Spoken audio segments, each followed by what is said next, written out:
সালাম আলাইকুম। নির্বাচন ডাকসু জাকসুর শেষ হলো।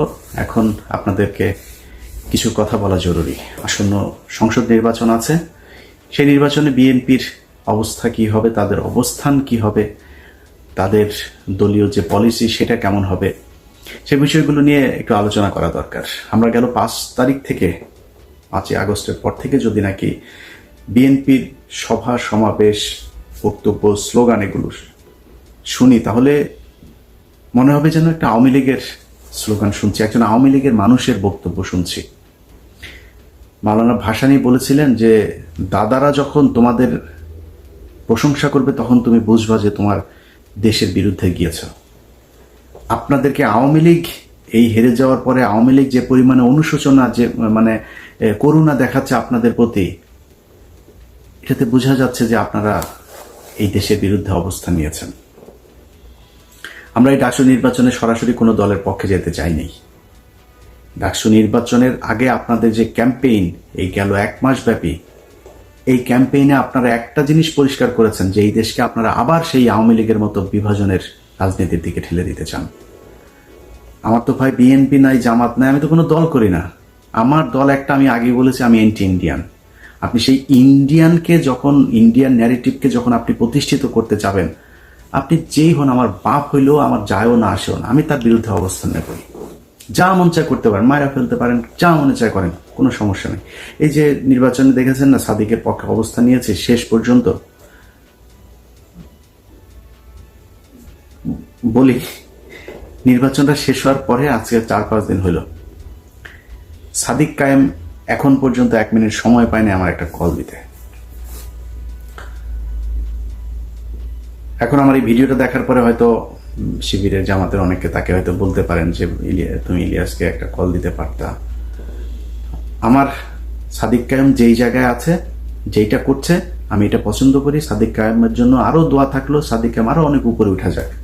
সাদিক কায়েম যেই কাজ করছে, আমি তার ওই কাজে কোনো না কোনো ভাবে সহায়তাই করব। কিন্তু এই পৃথিবীতে যতদিন বেঁচে থাকবো, তার সাথে আমার জীবনে কোনোদিন কথা হবে না। তার দরজা আমার কাছে, আমি বিশাল প্রভাবশালী ক্ষমতাশালী কিছু না, কিন্তু তার দরজা আমার জন্য সারা জীবনের জন্য বন্ধ। আমি জামাতের কাছ থেকে টাকা পয়সা নিয়ে, শিবিরের কাছ থেকে টাকা পয়সা নিয়ে তারপরে পক্ষে কথা বলিনি। এটা আমার শরীরের, এটা আমার রক্তের মধ্যে। আমি বললাম না যে আমার রক্তের গ্রুপ হচ্ছে ইন্ডিয়া নেগেটিভ।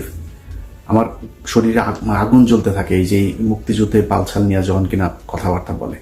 এটা ইন্ডিয়া পাকিস্তানের যুদ্ধ, ইন্ডিয়া নিজে স্বীকার করেছে। পাকিস্তানিরা ইন্ডিয়ানদের হাতে লিখে দিয়ে গেছে, আমাদের ওখানে কারোর থাকতে দেওয়া হয় নাই, তারা জাতীয় সঙ্গীত বানিয়ে দিয়ে গেছে। এই ধন ফোন নিয়ে তারপরে আপনি বিশাল ফিরিতি ভালোবাসা ইস্যু করি আমি এই মুক্তিযুদ্ধের মধ্যে। এটা কোনো মুক্তিযুদ্ধ না, এটা ভারত পাকিস্তান যুদ্ধ আমাদের এক দেশ থেকে আরেক দেশের হাতে লিখে দিয়ে গিয়েছে। এই 25-24 যে 5ই আগস্ট, এটা হচ্ছে আমাদের বিজয় দিবস। আবার যদি সেই পিছনে যাইতে চান, তাহলে বারবার আপনাদের বিরুদ্ধে অবস্থান নেব। এইখান থেকে বের হয়ে আসতে হবে। আপনারা নির্বাচনগুলো থেকে মনে করেছিলাম শেখার চেষ্টা করছেন। নির্বাচনের পরের আপনাদের বড় বড় নেতাদের কিছু বক্তব্য শুনলাম, শুনে যেটা মনে হলো যে আপনারা সামনের নির্বাচনে, আসন্ন নির্বাচনেও আমাদেরকে ঠেলে দিচ্ছেন জামাতের দিকে। যদি এটা হইতে থাকে, সুস্পষ্টভাবে বলে দিচ্ছি, আমরা ঠিক আবার সেখানে চলে যাব। নির্বাচনে হারলেন, বললেন কারচুপি করা হয়েছে। ভাই, আওয়ামী লীগের মতো ডাকাতি করা সম্ভব এখানে। জোর করে যারে মন চায় তারা ডিক্লেয়ার করে দিবেন, ওই পরে মেকানিজম করবেন, সেটা হইতে পারে। ঢাকা বিশ্ববিদ্যালয় কিংবা বাংলাদেশের কোনো বিশ্ববিদ্যালয়ে ভোট কারচুপি করা সম্ভব না।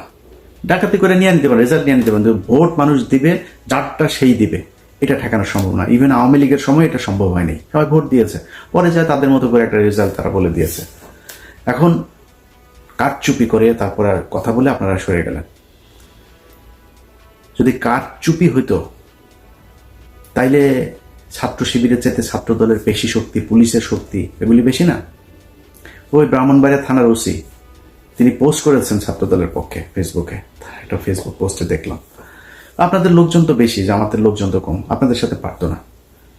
আরেকটা হচ্ছে আওয়ামী লীগের লোকজন নাকি, চান্দা আব্বাস ভাই বলেছেন, চান্দা আব্বাস বলে যে আওয়ামী লীগের, ছাত্রলীগের সবাই নাকি শিবিরকে ভোট দিয়েছে।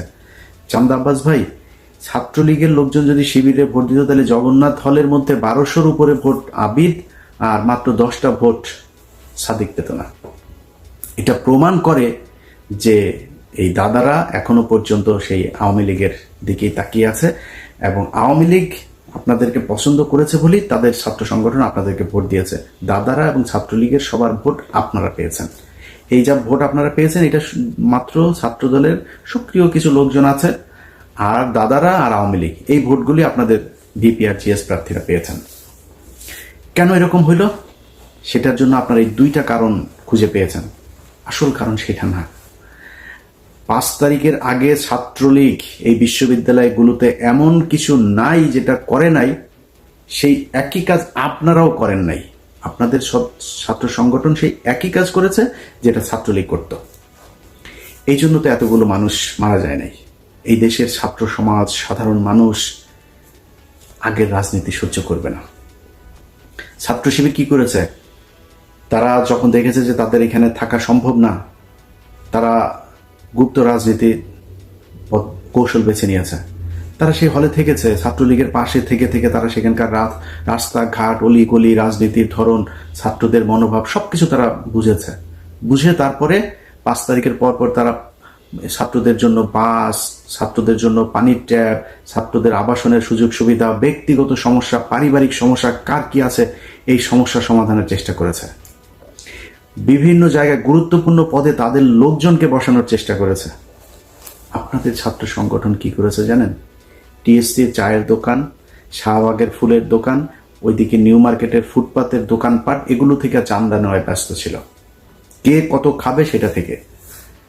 আপনাদের এই ছাত্রদেরকে দেখভালের জন্য আপনাদের যাকে দায়িত্ব দিয়েছেন মহামান্য তারেক রহমান সাহেব, তিনি এবং তিনার পুলিশ কর্মকর্তা স্ত্রী মিলে যে লুটপাট করেছে তারেক রহমান, আপনার সেই আগের আরেক গিয়াসউদ্দিন আল মামুন আপনার আশপাশে অনেকগুলো জড়ো হয়ে গিয়েছে।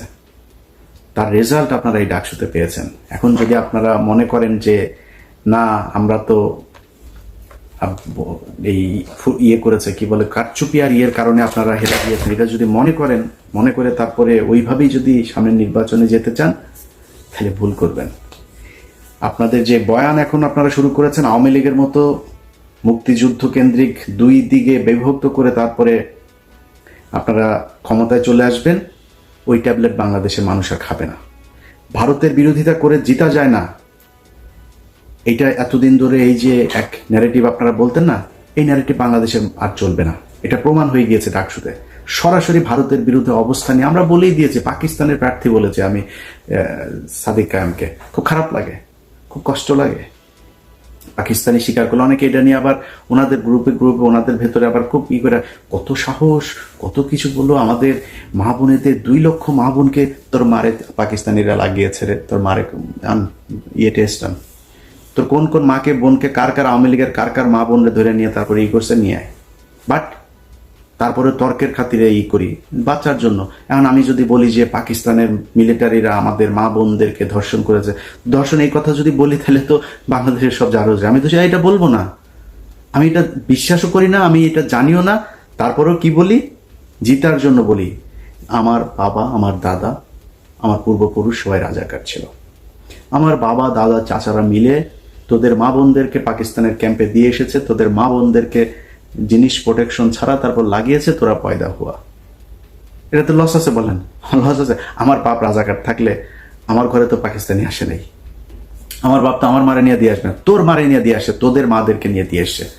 লাভজনক যেটা সেটা তো বলবে, লাভ কে না বুঝে। আমি লাভজনক জায়গায় আছি, এই কারণে মাঝে মধ্যে বলি খুব খারাপ লাগে না পাকিস্তানি। আরে বেটা পাকিস্তানি, তুই যে মানুষের যে পাকিস্তানি রাজাকার বলিস, পাকিস্তানে যায় নাই কোনোদিন। পাকিস্তানের রাজাকার যাদের বলিস তারা যায় নাই। তোদের হিন্দুস্তানের রাজাকাররা সব এখন দেখ হিন্দুস্তানে আছে, সব ওইখানে গিয়ে আছে। সমস্যা হইলেই দৌড় দিয়া তোরা ওইখানে যাস সারা জীবন। তোরা হচ্ছে দাদাদের পয়দা। এই দাদারা তোদেরকে বর্ডারের ওই পারে গিয়েছিলি, তারপর ওইখানে যাওয়ার পরে তোদেরকে প্রোডাকশন দিয়ে দিয়েছে, এখনো তোরা সেই রক্তের টান ভুলতে পারিস না। তো এই দাদাদের যেই রক্তের টানে যারা এই দেশে রাজনীতি করে তাদের সংখ্যা কিন্তু কম, খুব কম সংখ্যক লোকজন এই আপনাদেরকে ভোট দিতে পারবে, যাদের ভোট আপনারা নিতে চাচ্ছেন। এর বাইরে কিন্তু আর কারো ভোট পাবেন না। অতএব ওই ন্যারেটিভ থেকে আপনাকে বের হয়ে আসতে হবে। বিএনপি যদি মনে করে যে শুধুমাত্র আমরা আওয়ামী লীগের মতো এই পলিসি খাটায় তারপরে নির্বাচনে গিয়ে পাশ করে আসব, তাহলে বিএনপিকে মাথায় রাখতে হবে তাদের অবস্থা, তাদের ভবিষ্যৎ এই আওয়ামী লীগের যা হয়েছে সেরকমই হবে। সিদ্ধান্ত আপনাদের, সিম্পল, খুবই সিম্পল ইকুয়েশন। যেটা আপনারা মেনে নিতে চান আপনাদের সিদ্ধান্ত, আপনারা যেদিকে যাবেন এবার যান। আমরা বাংলাদেশের মানুষ, আমরা যারা কিনা এই মুক্তিযুদ্ধের এইসব এই বয়ান টয়ান এগুলোর ব্যাপারে যাদের অ্যালার্জি আছে আমাদের, আমরা আপনাদের এই মুক্তিযুদ্ধ নিয়ে খুব কাজ করতে চাই। আমরা এখনো চাই মুক্তিযুদ্ধে কতজন মানুষ মারা গিয়েছে খুঁজে বার করেন, মুক্তিযুদ্ধে কতজন নারী ধর্ষিত হয়েছে আদৌ হয়েছে কিনা সেটা খুঁজে বের করেন, কতজন রাজাকার ছিল, কারা রাজাকার ছিল, কারা মুক্তিযোদ্ধা ছিল, আদৌ কোনো মুক্তিযোদ্ধা ছিল কিনা এটা আমরা দেখতে চাই। ভারত আসলো, আসিয়া তারপরে আপনাদেরকে 13 দিনে যুদ্ধ করে দেশ দখল করে নিয়ে তারপরে আপনাদেরকে বললো এই নাও তোমরা স্বাধীন হয়েছে, আর তোমরা স্বাধীন হয়ে গেল। কিসের বালের স্বাধীনতা? এটার নাম স্বাধীনতা? একজন রাজনীতিবিদকে উঠায় নিয়ে চলে যায়, ট্রাইব্যুনালে সাক্ষী দিতে এসে সাক্ষীরে উঠায় নিয়ে চলে যায় ইন্ডিয়াতে, গুম করা হয়, খুন করা হয়, ভারতীয় বাহিনী সরাসরি এসে এই দেশে কিলিং করে দেওয়া যায়। এটার নাম বালের স্বাধীনতা রে। এরূপ স্বাধীনতায় হিসু করি। তোদের কাছে এটা স্বাধীনতা মনে হইতে পারে, কারণ তোরা তো তোদের তো পয়দা করে দিছে, তোদের মাদেরকে লাগায় তারপরে তোদের পয়দা করে দিছে, এই জন্য তোরা মনে করিস তোদের জন্য ওইটাই তোদের দেশ। আমার দেশ তো ওইটা না, আমি পাকিস্তানিও না, হিন্দুস্তানিও না, আমি বাংলাদেশ চাই। যেই কারণে বাংলাদেশের পক্ষে কথা বলি। কোনো দেশের, আমার যদি এখন কোনো সমস্যা হয়, জাপানের সাথে আমেরিকার সমস্যা ছিল না, জাপানের সাথে এখন সবচাইতে মিত্র দেশ হয়েছে জাপান। আর পাকিস্তানের সাথে আমার সমস্যা ছিল, পাকিস্তানের সাথে আমরা আলাদা হয়ে গিয়েছি। পাকিস্তানের কাছ থেকে আমার এখন সুবিধা পেলে আমি নিব, পাকিস্তান আমার কাছ থেকে সুবিধা পাইলে নিবে। পাকিস্তান আর বাংলাদেশ দুই দেশের মানুষ মিলেও যদি কান্নাকাটি করে তাও কোনোদিন এই দুই দেশ এক হবে না। এরা কথায় কথায় পাকিস্তানি, এইসব গাঁজাখুরি আলাপ বন্ধ করতে হবে। আপনাদের মূল দল যেটা আছে সেই দলের ডাকসু তো গেলই, তো ছাত্রদল তো তাও সেইভাবে ঢাকা বিশ্ববিদ্যালয়ের পোলাপানের কাছ থেকে তো আর চান্দা টান্দা নিতে পারে না। কিন্তু জাতীয় নির্বাচনে আপনাদের মূল বয়স্ক শয়তান যেগুলো আছে সেগুলো তো ইয়েতে যাবে, ওই নির্বাচনে অংশ নিবে। তারা সারা বাংলাদেশে এমন এক চাঁদাবাজের রাজত্ব তৈরি করেছে, এগুলো আমরা বললে আপনাদের কাছে খারাপ লাগবে, আমাদেরকে মনে হবে আমরা পাকিস্তানের লোক বলে তারপরে ট্যাগ দেওয়ার চেষ্টা করবেন। বাট এই ডিজাস্টার আসার আগে কথাগুলি একটু মাথায় রাখেন। যারা 2 দিনের এখন বিএনপি দাবি করে চামচামো করে, তারা আপনাদের বিপদের দিনে থাকবে না। আমাদের মুখ থেকে কোনোদিন জিয়াউর রহমান, তারেক রহমান, খালেদা জিয়া, তাদেরকে না খারাপ সময় কোনোদিন খারাপ কথা বের হয়নি, তাদের মুখ থেকে বের হয়েছে। নাকে খত দিয়েছে, খত দিয়ে আওয়ামী লীগে যুক্ত হয়েছে। আবার আমরা যাইনি। আজকে যারা দৌড় দিয়ে গিয়ে চেয়ার নিয়ে বসেছে তারা দেশে যাইতো, আসতো, বিদেশে থেকেও তাদের সমস্যা হয়নি। কিন্তু আমরা কথাগুলি বলছি আপনাদের ভালোর জন্য। যদি মনে করেন নেয়ার মতো নিয়ে সেভাবে চলেন। যারা এই বুড়া শয়তানগুলো আপনাদের আছে, এগুলি যে সামনে নির্বাচনে যাবে, এলাকায় আপনাদের যে অবস্থা, যে ইমেজ, একটু খোঁজ নিয়ে দেখেন। আপনাদের যে পুলিশ টুলিশ গোয়েন্দা সংস্থা বিভিন্ন জায়গায় বসিয়েছেন, এগুলো তো সব আপনাদের নিজের লোক না, তো টাকা পয়সা নিয়ে আপনাদের লোকজনরা বসিয়ে দিয়েছে। এরা আপনাদের সত্যি তথ্যও জানাবে না, গোয়েন্দা তথ্য কি আসলে ওই খবরটাও আপনাদেরকে জানাবে না। যাই হোক, অনেক কথা বললাম। মূল কথা হচ্ছে যে বিএনপি ভাই, আমি এই নির্বাচনের পরে আমার এটা বললাম যে জামাতের আমিরের সাথেও কথা হয়েছিল ডাকসু নির্বাচনের পরে। ওইখানে বিএনপির কোনো লোকজন ছিল না। আমি ওনাকে বলেছি যে ভাই, আমার মনে হয় এই মুহূর্তে বিএনপির ক্ষমতায় আসা উচিত। আমি ডাকসুতে আপনাদের পাশে ছিলাম, কিন্তু আমি জাতীয় নির্বাচনে আমি এখনো চাই বিএনপি ক্ষমতায় আসুক। কারণ এই যে একটা যেই সময়টা যাচ্ছে, এই সময়টাতে আন্তর্জাতিক বিশ্ব যেন আমাদেরকে ইসলামী কোনো ট্যাগ দিতে না পারে, এটার জন্য আমাদেরকে ইতে আসা উচিত, বিএনপির ক্ষমতায় আসুক। বিএনপি ভুলভাল করবে, 5 বছর পরে তারপর জামাত ক্ষমতায় আসুক, এই 5 বছরে বাংলাদেশ গুছিয়ে নেবে, এটা আমার বিশ্বাস। যে কারণে তাদের একটু ধৈর্য ধরে আমি বলেছি যে আপনারা, আমি চাই যে বিএনপি কে আসবে সেটা বাংলাদেশের মানুষ ডিসাইড করবো, এটা আমার কিছু না। কিন্তু আমার যদি এখন বিএনপি যদি মনে করে যে আমাদের মতো করে চলবে, তাহলে বিএনপির পক্ষে থাকবো। আর যদি বিএনপি মনে করে সেই আওয়ামী লীগের মতো ইন্ডিয়ার কথা শোনা তারপরে ক্ষমতায় আসবে, ভাই, ইন্ডিয়ার বিরুদ্ধে যায় ক্ষমতায় আসা যায় না, এই কথা এখন আর বাংলাদেশের মানুষ গিলবে না। আপনাদের বিশ্বাস করা উচিত। অতএব আপনারা ফিরে আসেন, ফিরে এসে তারপরে জনগণ যেটা চায় সেটা মেনে নেন, জনগণের মতো করে চলেন, জনগণের ভোট অবশ্যই আপনারা পাবেন। আবারও বলছি, সামনে নির্বাচনে আমরা চাই বিএনপি সঠিক পথে থাকুক এবং বিএনপি নির্বাচিত হয়ে এই দেশের রাষ্ট্রীয় ক্ষমতায় আসুক। আল্লাহ হাফেজ।